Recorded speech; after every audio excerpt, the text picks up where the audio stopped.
What's up, congratulators? It's me again, Xavier Garcia, back on the Ultimate Psychology channel, creating awesome videos to cure all your life. So check it out. We got a love feast, right? We got love is in the air. It's Valentine's season, the most romantic time of the year. So, kind of how this thing set up was, what is a love feast? So there's a reference in the Bible. I didn't pick it up. Probably should have gotten it before this video. They talk about having love feasts, and I kind of transformed that or morphed that into a Valentine's party dinner for the grown and sexy, for other Christian couples, and I wanted to have a kind of a dinner, a Valentine's dinner. Obviously, my wedding anniversary is on February 14th, and so whether you celebrate Valentine's Day or not, that's neither here nor there. But I just wanted to have a party. We have parties, Thanksgiving, Christmas, New Year's, and I wanted to have a little something for Valentine's Day, and so we decided to have what's called a love feast.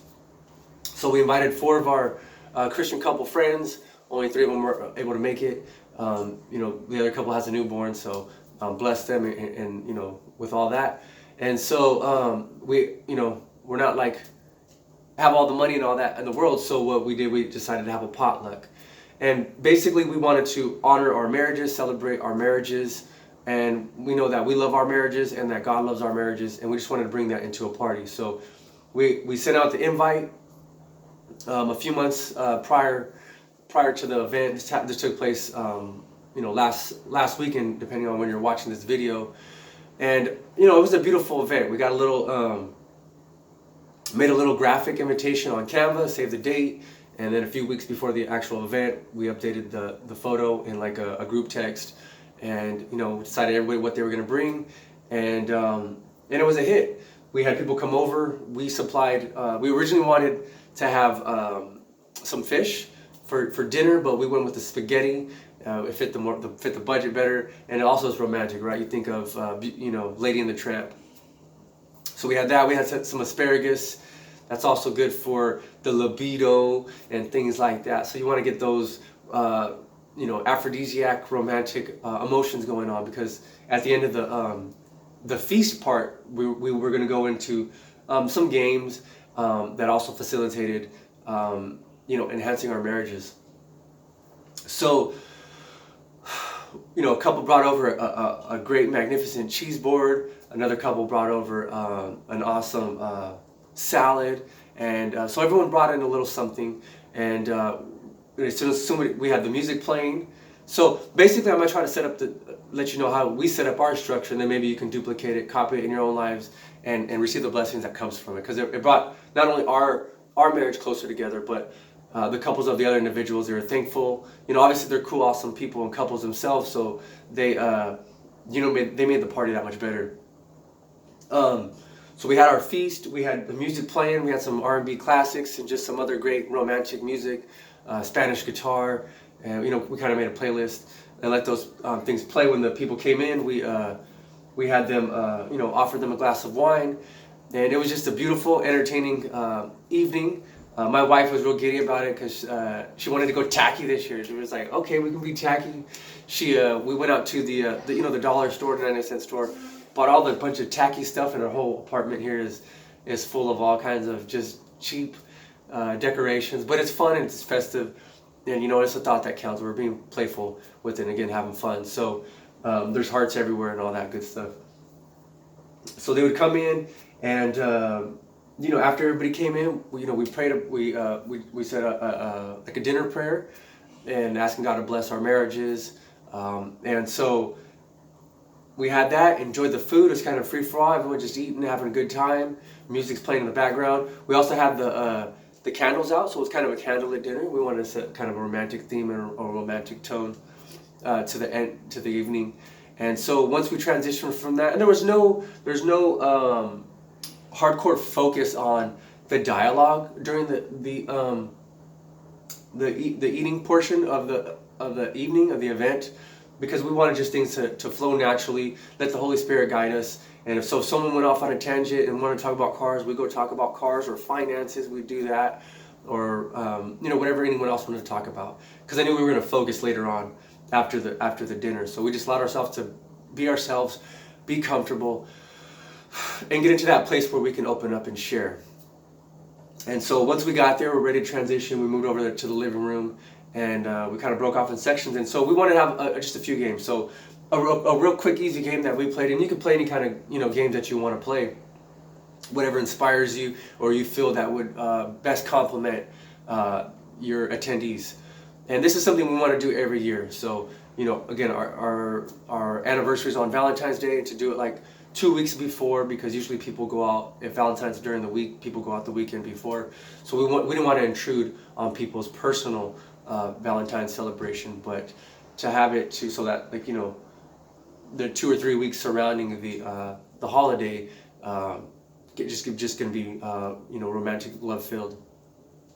So we transitioned over to the but we want to do this every year, to know it as a Garcia's Love Feast, and just something to add to our relationships, because having our loved ones and our favorite couples around us, our close-knit group, they also hold us accountable and strengthen us as a couple. So we do need those other people, because we're not just an island. It's just not just me and my wife alone.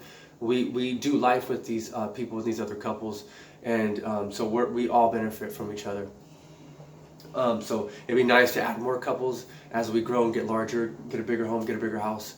So those are going to be beautiful things to look forward to in the future. But we transitioned to the living room. We started off with a game where my wife cut out, where we had these like hearts, and she, in a nice like a glitter gold pen, she wrote the spouse's name on it. So if you had a Jose and a Susan, Susan had a paper that said Jose on it, and Jose had a paper that said Susan on it.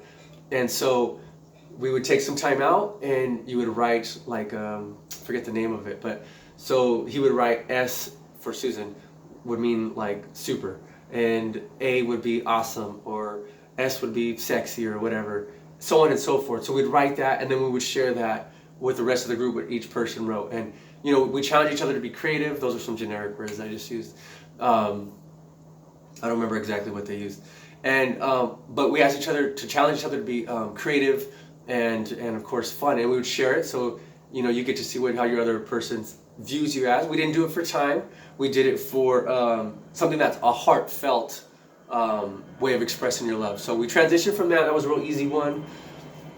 And then we went to a game of where in the Bible it talks about becoming flesh of my flesh with your spouse. That means like the two become one. And so gotta pause here with the airplane.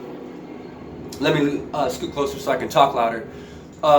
So we had this part where if one of the spouse members put their right hand behind their back, and the other spouse member put their left hand behind their back, and so now each spouse member has one free hand, and they would see who can tie a shoe the fastest. You get the shoelace and you tie it, and so the couple to tie the shoe fastest would win the prize. And so we had a few prizes. So we had the games and prizes along with the food afterwards, and they're easy, simple prizes. You can do them up. We had ideas for more, but we had to also be budget conscious. So we went with a bottle of wine, a box of chocolates, and a gift card to an ice cream shop and Cold Stone. And so so the winner got to choose what they chose, and then for the next game, we actually all kind of voted on who did the best names, and so they got to go first, and then whatever two prizes were left, that next couple got to choose that, or we kind of divvied it up so that everyone got a prize. Somehow we worked that out. I don't remember exactly. So we went from the shoelace game, from the names, the shoelace game, and then we went into another little fun game. My wife loved growing up playing Scattergories, so we found a thing on the internet, spouse Scattergories. Look it up for yourself, and it was great seeing how people can be creative and imaginative with how to play that game when describing their spouse or events with their spouse. And it's kind of hard. It was challenging. It was kind of difficult for me. We didn't win, so another couple ended up winning, but we did have some humorous results and answers. So we went on from that, and then the last game was we asked some kind of hard, difficult, deeper questions. We we turned the music down. I asked one question at a time, and you can find questions one of the questions, I use a simple method with the who, what, why, when, and where. You know, if I could marry you all over again, why would I? Why would you? You would ask your spouse, why would you marry me all over again if you could? And then so that way it gives you an opportunity to express your love for the person. They could hear what you love about them. And so that would be one question, for example. And we had other questions. How can I love you more? How can I respect you more? Where do we see ourselves in 10 years? Who do we want to be as a couple next year?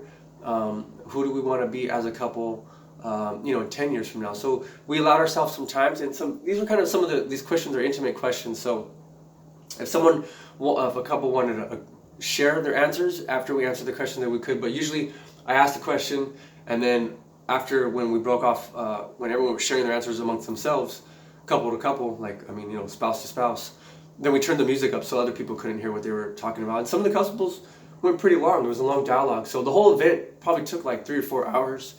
And it was a beautiful evening. Everybody was thankful. Everyone went home with the prize. And we loved it so much. It was definitely a success. And so I recommend it. We'd recommend it to you. There's still a little bit of time for this week for Valentine's, but you can do it anytime. It was almost like, in a sense, of a Friendsgiving. You do Valentine's with your significant other, your partner, your spouse, your mate, but then to incorporate friends and family, makes it more beautiful, right? So that's how you do a love feast. That's how we did it. I hope you give it a try. If not this year, then hopefully next year, and reap the benefits from it. So God bless you. Thank you for watching. Xavier Garcia signing out. And until the next video, love with freedom.